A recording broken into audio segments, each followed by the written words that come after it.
இந்த டாஸ்மாக் மாதிரியே பல டிபார்ட்மெண்ட்லயும் மறுபடியும் சொல்றேன், கட்சி நிதின்ற பேர்ல அடிச்ச கொள்ளைய ஒண்ணு ஒன்னா கவர்மெண்டோட கஜானாக்குள்ளேயே கொண்டு சேர்த்துக்கிட்டே இருக்கிறாங்க. இப்பவும் சொல்றேன், மக்கள் பணத்துல இருந்து ஒரு பைசா கூட தொடமாட்டோம், தொடவும் விடமாட்டோம், தொட்டா விடமாட்டோம், இதுக்கு முன்னாடி தொட்டவங்களையும் விடமாட்டோம்.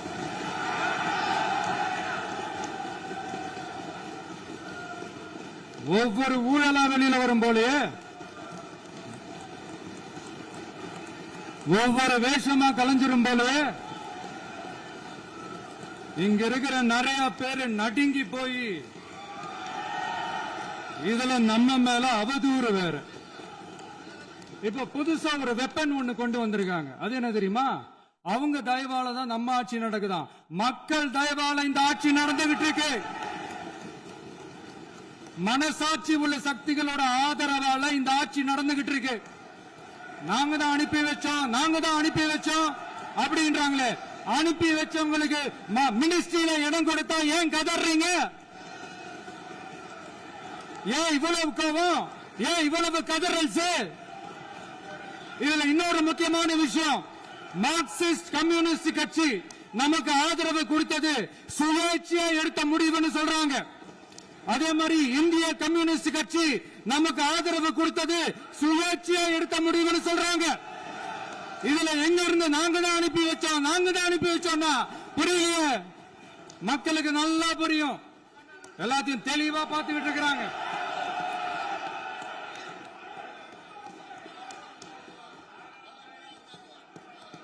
முதலமைச்சர் கண்டினியூ பண்ணலாம். மாண்பு முதலமைச்சர்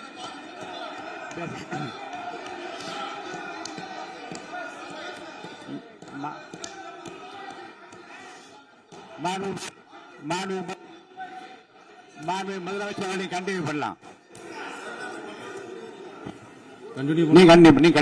நீ கண்டினியூ பண்ணலாம்.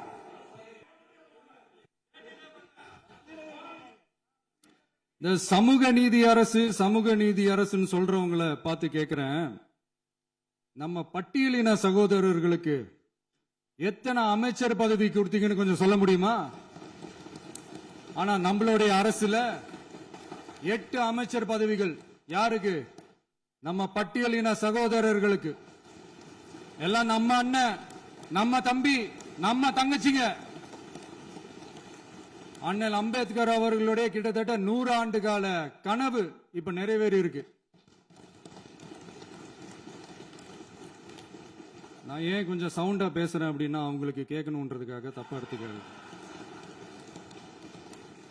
அதே மாதிரி பெண்களோட பாதுகாவலர் நாங்க தான் அப்படின்னு சொல்லிக்கிறவங்களை கேட்கிறேன், எத்தனை பெண்களுக்கு அமைச்சர் பதவியில இடம் கொடுத்தீங்க கொஞ்சம் சொல்ல முடியுமா? எங்க அரசுல 4 சகோதரிகளுக்கு அமைச்சர் பதவி கொடுத்திருக்கிறோம்.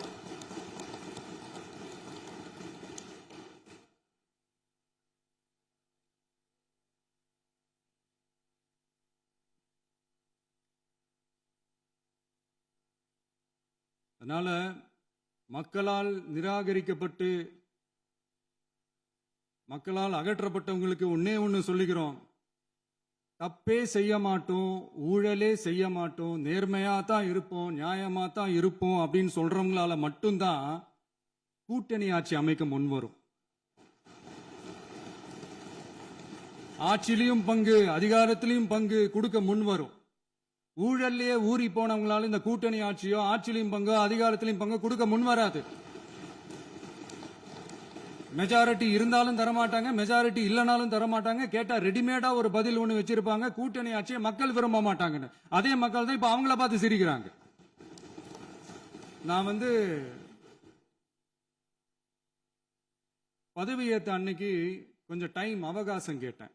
எதுக்கு கேட்டேன்? நிதி நிலைமைலாம் கொஞ்சம் மோசமா இருக்குது, அதெல்லாம் கொஞ்சம் சரி செஞ்சுக்கிட்டு படிப்படியா கொஞ்சம் கொஞ்சமா நான் கொடுத்த வாக்குறுதிகள்லாம் செயல்படுத்துவேன், அதுக்காக கொஞ்சம் டைம் அவகாசம் கேட்டேன். நான் ஏதோ வேற எதுக்காகவோ வேற யாருக்காகவோ ஏதோ அவகாசம் கேட்ட மாதிரி. அடுத்து இங்க சபையில இல்லாதவங்களை பத்தி பேச வேண்டாம்னு நினைக்கிறேன்.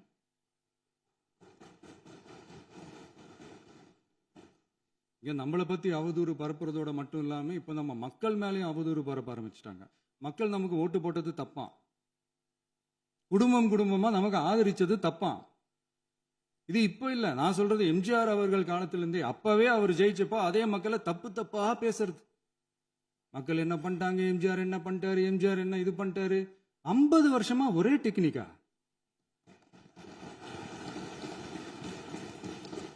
டெக்னாலஜி எல்லாம் மாறி வேற எங்கேயோ போயிட்டு இருக்கு பஸ்.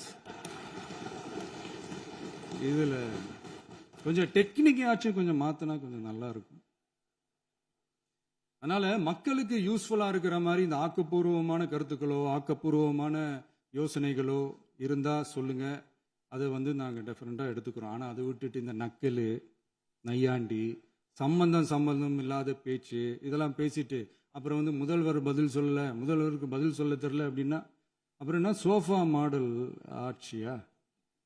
அது என்னன்னு புரியறதுக்கே எனக்கு ரொம்ப நாள் ஆச்சு. இந்த sofa set, table chair, teapoy, furniture பிசினஸ்லாம் வேற எங்க வெளியில போய் பண்ண சொல்லுங்க. அப்படி அந்த பிசினஸ் தான் பண்ணணும்னா நிறைய பிசினஸ் பண்ற மாதிரி வெளியில போய் பண்ண சொல்லுங்க, இங்க சட்டசபைக்குள்ள வேணாம். அதனால ஆக்கப்பூர்வமான கருத்துக்கள் இருந்தா சொல்லுங்க, டெஃபினட்டா அது சரியா இருந்தா நாங்க ஏத்துக்கிறோம். எனக்கு ஒரு குட்டி கதை ஒண்ணு ஞாபகம் வருது, சொல்லாமா? ஒரு ஊர்ல ஒரு பெரியவர் வெயில் ரொம்ப ஜாஸ்தியா இருக்குன்னு சொல்லிட்டு கண்ணுக்கு மேல கை வச்சுக்கிட்டு இப்படி சுத்தி முத்தி தேடிக்கிட்டு இருந்தாராம். அப்ப கூட இருந்த ஒரு சின்ன பையன் என்ன தேடுறீங்க அப்படின்னு கேட்டானா. அதுக்கு அந்த பெரியவர் சொன்னாரா, அது ஒண்ணு இல்ல தம்பி, உங்க அப்பா இங்கதான் இருப்பாருன்னு சொன்னாங்க, அதான் தேடிக்கிட்டு இருக்கேன். எங்க உங்க அப்பாவையா காணோம்?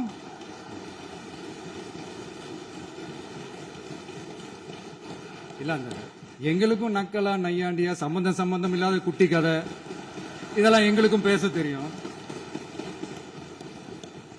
அந்த கதையில பெரியவர் அப்படி சொன்னாராம், தப்பா எடுத்துக்காதீங்க. அந்த கதையில பெரியவர் அப்படி கேட்டாராம். அதனால யாரும் இங்க டென்ஷன் ஆக வேணாம். அதனால இன்னொரு இந்த என்னுடைய உரையை முடிக்கிறதுக்கு முன்னாடி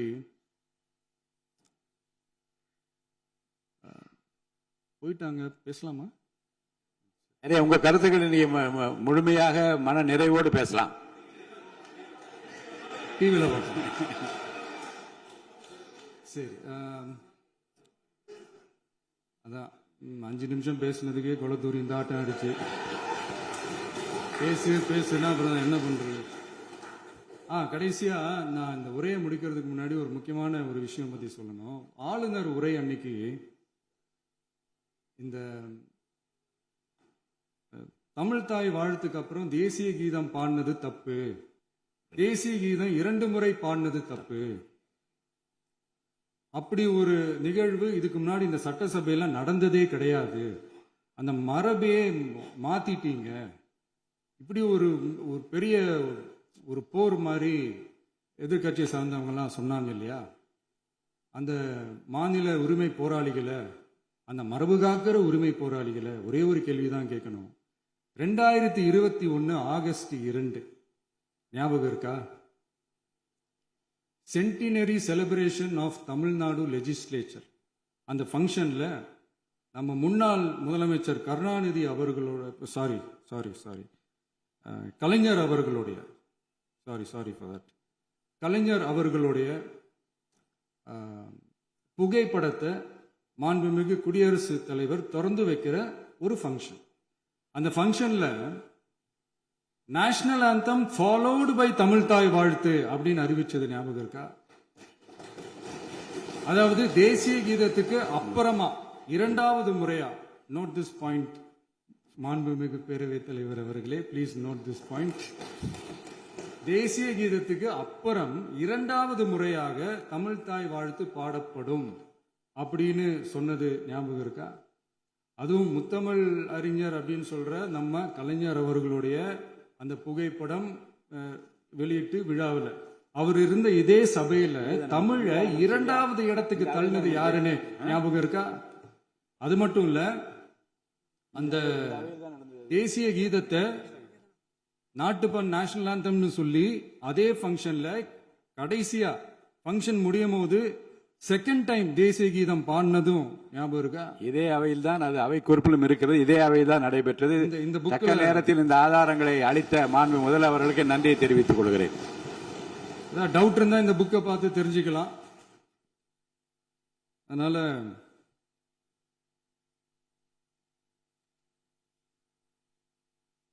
இதெல்லாம் கேட்டா என்ன சொல்லுவாங்கன்னா, அது ஜனாதிபதி கலந்துகிட்ட ஃபங்க்ஷன், அதெல்லாம் அப்படிதான், அதெல்லாம் கண்டுக்க கூடாது அப்படின்னு சொல்லுவாங்க.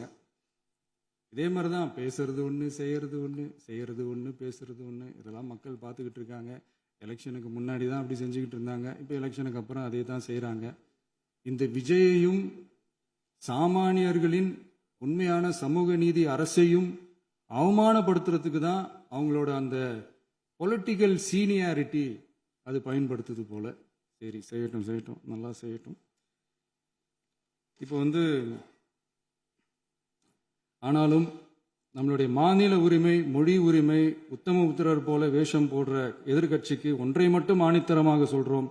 உங்களை மாதிரி தமிழ்னு சொல்லிக்கிட்டு, மொழி, பண்பாடு, கலாச்சாரம்னு சொல்லிக்கிட்டு ரெட்டை வேஷம் போடுறவங்க நாங்க கிடையாது.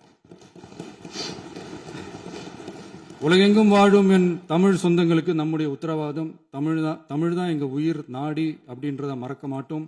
இப்பவும் சொல்றோம், மாநில உரிமையில எப்பவும் உறுதியா இருப்போம். அதே சமயத்துல அரசியல் வேற, ஒன்றிய மாநில அரசுகளுக்கு இடையே இருக்கிற நிர்வாக அணுகுமுறை வேற. இதுல நாங்க ரொம்ப தெளிவா இருக்கிறோம்.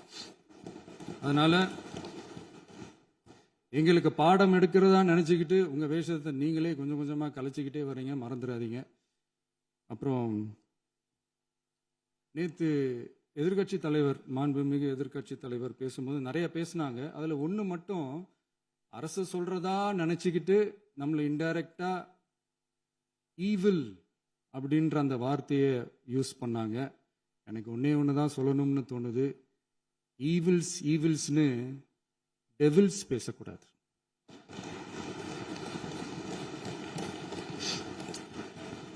அவங்க இருந்திருந்தா ஒரு ஆக்ஷன் பண்ணணும்னு எனக்கு தோணுச்சு.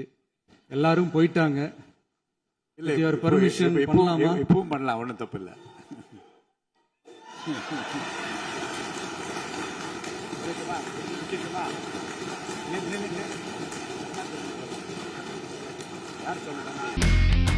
இனி செல்லும் இடமெல்லாம் செய்தி. தந்தி டிவியின் வாட்ஸ்அப் சேனலை ஃபாலோ பண்ணினா செல்ல இருக்கும் இடமெல்லாம் செய்தி. இதோ QR கோட், இப்பவே ஸ்கேன் பண்ணுங்க, ஃபாலோ பண்ணுங்க.